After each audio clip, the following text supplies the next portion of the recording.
Welcome to Man Does Tech, where I solve the problems you didn't even know you had.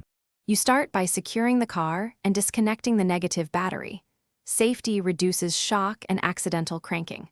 Once done, locate the throttle body and pedal linkage, then compare the new cable to the old one to confirm length and end fittings. Route the cable along the original path under the firewall and along chassis clips. This prevents kinks and heat exposure. Make sure to remove broken clips and clean mounting points so the cable will seat smoothly during the next steps. Now focus on the throttle body end. Lubricate the inner cable with a light lubricant to reduce friction, then insert the sheath into the bracket until it seats flush.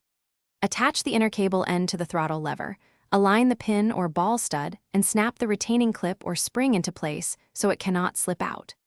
Once connected, pull the pedal side to remove slack and set initial free play. Leave slight tension so the throttle returns reliably. Then verify full range without binding. Finish by attaching the cable to the accelerator pedal. Position the clevis or end fitting on the pedal arm and insert the pin or clip so it's secure.